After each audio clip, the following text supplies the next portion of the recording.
কারণ আমি বলবো, দেশবাসীর উদ্দেশ্যে বলবো, আপনারা ধৈর্য হারা হবেন না, সাহস হারাবেন না, বিজয় আমাদের হবে। আর বিরোধী দলের পাঞ্জাবি অধীনে পাঞ্জাবি। আসসালামু আলাইকুম, আমি আপনাদের কাছে দেখাবো এবার 4 মামলায় জামিন পেয়ে গেলেন বিএনপি নেতা আমির খুসরু। আর এইদিকে কারাগার থেকে জামিন পেয়ে সব ফাঁস করে দিলেন তারেকুল ইসলাম, যা আপনারা শুনলে অবাক হয়ে যাবেন। তো আজকের ভিডিওগুলো অত্যন্ত গুরুত্বপূর্ণ, আমি আশা করবো যে আপনারা এই সম্পূর্ণ ভিডিও দেখবেন, আর এই সম্পূর্ণ ভিডিওটি দেখলেই বিস্তারিত জানতে পারবেন। আর এই ভিডিওগুলো দেখানোর আগে আপনাদের কাছে আমার ছোট্ট রিকোয়েস্ট, আপনারা যদি চ্যানেলে নতুন হয়ে থাকেন তাহলে নিত্য আপডেট নিউজ সবার আগে পেতে আমার এই চ্যানেলটি সাবস্ক্রাইব করে আমার সাথেই থাকুন। আর এখন চলুন কথা না বাড়িয়ে আমরা এক এক করে ভিডিওগুলো দেখে আসি। তিনি যে দেখে এসেছেন সেটা দর্শকদের উদ্দেশ্যে বলবেন কিছু। আপনার তারিকুল ভাই। আসসালামু আলাইকুম, আমি তারিকুল ইসলাম, জনতার অধিকার পার্টি পিআরপি চেয়ারম্যান।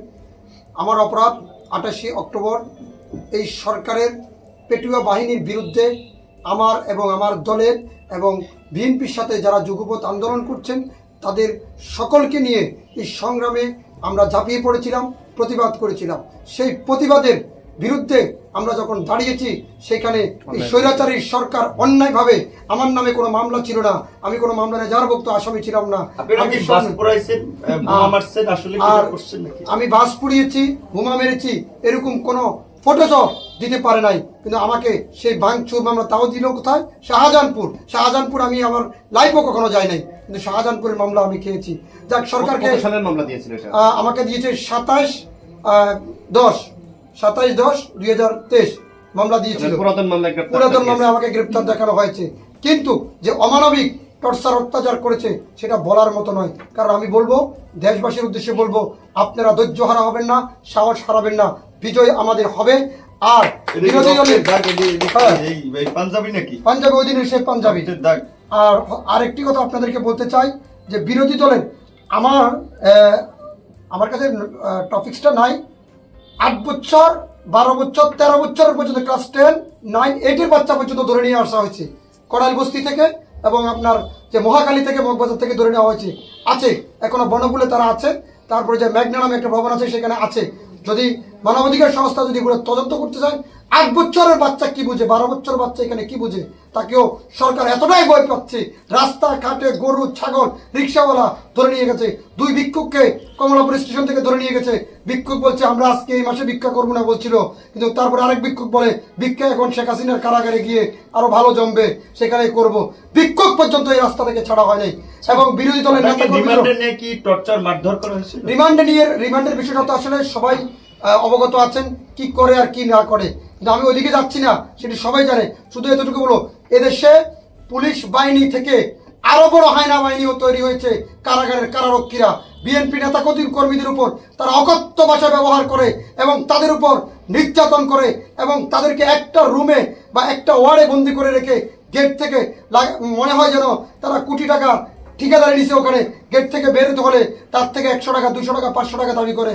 যদি কেউ প্রতিবাদ, যদি তারা প্রতিবাদ করে তাদের উপর টর্চার চলা হয়, তাদেরকে চালান করা হয়, তাদেরকে কেন্দ্রীয় কারাগার থেকে কাশিমপুর কারণে চালান করে। চালানের নামে সেখানে আরেকটি বাণিজ্য তৈরি হয়, এবং ওটা জেলের ভিতরে জেল, তার মধ্যে আমরা সেল ছিলাম, আবার সেলের ভিতরে সেল যেটা থাকে সেটার ভিতরে আমরা ছিলাম, আমাদেরকে বন্ধ করেছে। তার মধ্যে গণ অধিকার পরিষদের ছাত্র সংসদের একজন সম্মানিত সভাপতি বিন ইয়ামিন মোল্লাকে আপনারা দেখেছেন গ্রেপ্তার করার পরে তার বিরুদ্ধে বেশ কয়েকটি মামলা দেওয়া হয়েছে। মামলাটা কোনো বড় কথা না, কিন্তু তার যে জেলখানার ভিতরে একজন বন্দী হিসাবে তার যে সাহসিকতা দেখানোর দরকার, তার যে স্বাধীনতা, স্বাধীনভাবে চলাফেরার কথা করার সেই পাচ্ছে না, সেই 1-2টি রুমের ভিতরে সীমাবদ্ধ। তাকে এখন সুযোগ দেওয়া হয়েছে 1 ঘন্টার জন্য বের হওয়া। আমরা তো মানুষ, অন্যায় করেছি। শেখ হাসিনা বলেছেন বিচার ব্যবস্থা, তারা বিচার করবেন, আমরা বিচারের প্রার্থী, কিন্তু আমাদের উপর অত্যাচার করা, নির্যাতন করার সরকার এবং কারারক্ষীদের কোনো অধিকার নাই। কারাগারে যারা দায়িত্বশীল ব্যক্তি আছেন, কারারক্ষীরা আমি মনে করি সরকারের বাইরে যে পেটুয়া বাহিনী আছে তার থেকে বড় স্বৈরাচার আমি মনে করি। নির্যাতন করে জেলে কি আপনার যে অত্যাচার নির্যাতন এসে কি আপনি ভয়ে এখন কি আন্দোলন সংগ্রাম বাদ দিয়ে দেবেন না মৃত্যু সংগ্রাম? আমি শুধু এতটুকু বললাম, জীবনে 1 বিন্দু রক্ত থাকতেও এই সরকার, এই অন্যায়ের প্রতিবাদ এবং এই সরকারের পতন না হওয়া পর্যন্ত কেউ ঘরে ফিরে যাবেন না। আমরা অন্যায়ের বিরুদ্ধে লড়তে এসেছি, আমরা কোনো স্বৈরাচারের বিরুদ্ধে লড়ি না। আমরা পেশিবাদী একজন এবং বেআইনিভাবে অবৈধভাবে যিনি ক্ষমতা দখল করে আছেন আমরা তার বিরুদ্ধে লড়ছি। আমরা শেখ হাসিনার বিরুদ্ধে লড়ছি না, আমরা লড়ছি এই স্বৈরাচারী সরকার প্রধানের বিরুদ্ধে। ভাই আরেকটা অ্যাড করে দেন যে ভারতীয় ধন্যবাদ সবাইকে। আচ্ছা ওকে।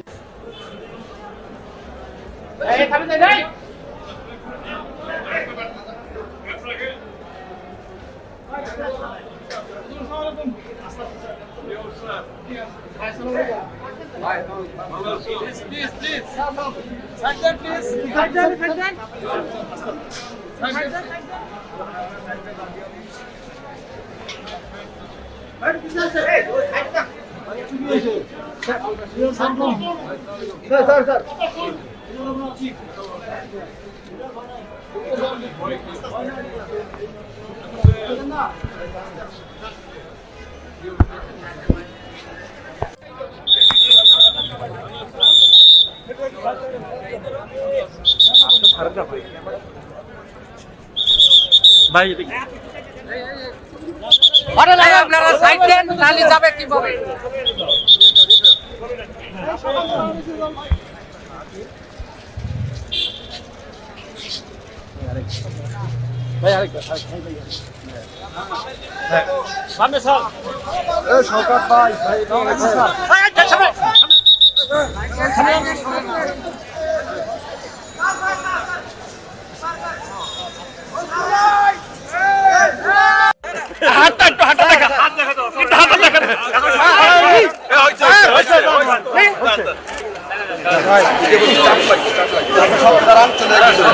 চাপে আছি, এই চাপে আর কি হবে?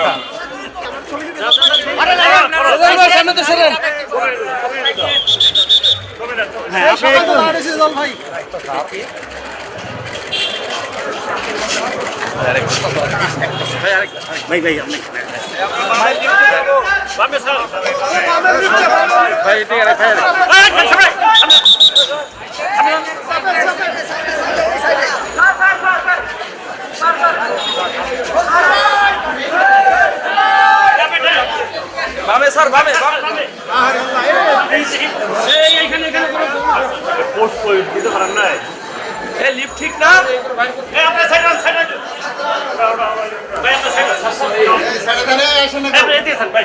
তিনতলায় আর চারতলা থেকে তিনতলায়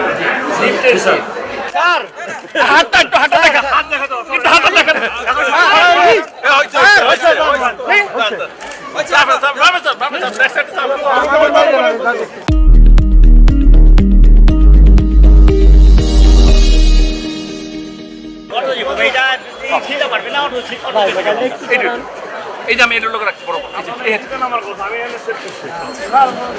পিছিয়ে পারেন, আস্তে আস্তে করে সবাই পিছিয়ে পারেন। ক্যামেরাম্যান একটু পিছিয়ে পারেন, আস্তে আস্তে।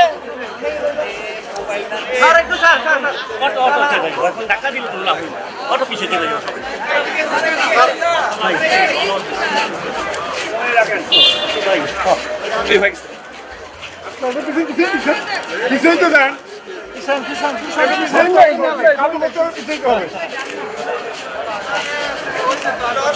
এতে এখনই ঢুকে দিব ব্যাস।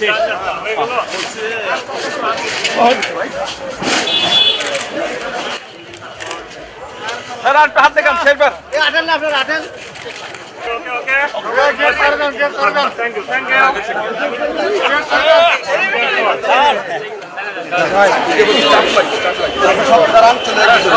চাপে আছি, এই চাপে আর কি হবে?